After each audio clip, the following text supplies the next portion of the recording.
In this tutorial in CyberLink PowerDirector, we're going to look at how you can take a single frame from a video clip and export it as a graphic image, what many people would call a photograph.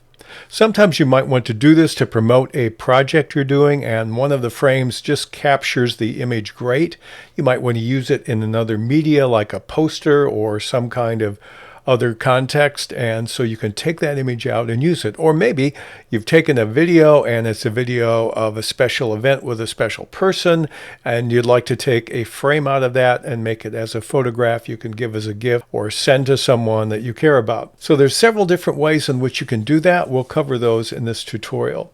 I have this clip of these two gals, and let's assume that I want to take an image out of it and use it for promotion on the idea of collaboration. There are two ways in which I can do this. The first way is to put the video on the track, and then when it's on the track, I move to the frame I want, and I use Control P to capture it. Now, in this case, I'm here, and I think that might work. You can use the period key to move forward one frame at a time, and that's what I'm going to attempt to do now. So I'll get in my project with my mouse here and move forward, and you see there her mouth is open, there it's closed. We're moving one frame at a time. That will help me get where I want. Some frames you don't want is where there's a lot of motion depending on your frames per second of your original source material, and you've got some blurriness because hands are moving or the face is moving too much. So you can move to a frame with the period key to the right, the comma key to the left, and you can get to the frame that you want, and then hold Control and press the P key. That will take you to your file system. Then you can give it a name. I'm just going to call this test.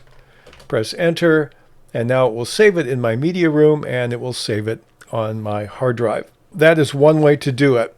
There's another way that I think sometimes works even better. Take that same element and you can extract a whole bunch of pictures from the frames from which you can find the one you want and simply erase the rest. So what I'm going to do is I'm going to right-click first on my video and click on Properties. So when I'm on Properties, one of the key things it will tell me will be the frame rate. I need to know that. And now this was shot at 29.97 frames per second. Okay, so I'm going to remember that number. Now what I want to do is I want to export some of this and take a whole bunch of frames and just throw away the ones I don't need. There's two ways in which I can set this up. First of all is I don't want every frame from every second of a long video. That would be such a huge number of images, and they wouldn't be bad, but it just burns a lot of space in your file storage. So one thing I can do is I can right-click on this and I can use my pre-cut tool. And I can take the pre-cut and I can move the start to where I think I'm going to have some good interaction here. I like it with her hand on her shoulder. But here again, her hands are a little bit in motion. And so I might have some frames that don't work quite so well. And so these might work, but you notice here's the duration. That's what I want to think about. Because here right now I have 23 seconds and 22 frames. So at roughly 30 frames per second, I've got 23 times 30. If I use the whole thing, that would give me the number of images I have plus 22. So that's quite a few. Again, you can sort through them rather quickly, so I wouldn't be worried about it. But I might want something shorter than that. So maybe even if I shorten it this much, now I've got 15 times 30 plus 20. So let's try that just to guess on it. Then I can click on Trim. Instead of my regular clip, I'll take my pre-cut clip, and then I can do Export. And then when I'm in Export, I'm going to click on the image, and I'm going to choose Image Sequence. I can use either JPEG or PNG. So let's do JPEG. And here I want my profile name quality. All right, how much resolution do I want on the images? And again, you can't have higher resolution than you have in the original. That won't really work. Let's do a 1280 by 720. Now, frames per second. I recommend you use the same frame number as you did in the original. Mine was 29.97. And then we say, where do we want this to go? That's important because you want to make sure you know where all these images are going to go. And it's called extract frame. Let's change the prefix here from extract frame, which is the default. I'll just call this test 2. Okay. Then I'll click on start. And it's extracting 29.97 frames for every second that I chose there.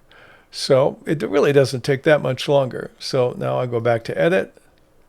Now, fortunately, it doesn't put them all in my media room, but let's open our file system. Let me pause for a second. Here are all the frames I have starting at test 200.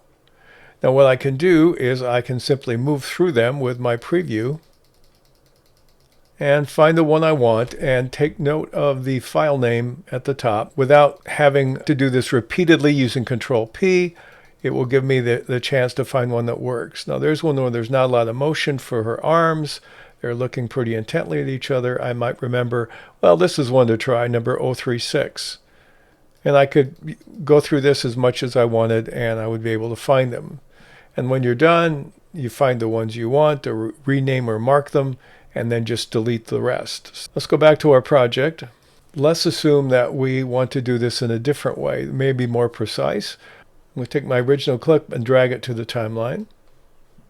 And then another thing I can do if I want to select the ones I want. So let's take that, and now I'm going to enlarge the timeline and we'll do a range. So I'm going to pick a range here. And let's say I assume that I want this range here, or I can set the range by using the time code and pick my start and my stop. And then I can do export range. And I choose the same thing, image sequence. I pick my size, I pick my frame rate, and here this says extract frames, which again is my default. I'll call it ABC. It'll show up first in the file listing here alphabetically.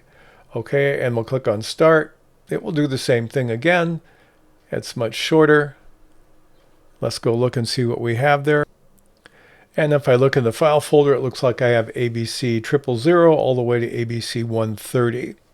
So that gives me fewer to pick from, but it also gives me fewer files I have to mess with in my file system. So you pick a medium that works best for you in your context, but this is a very easy way to take frames from your project and turn them into useful digital images, photographs, for any purpose that you want.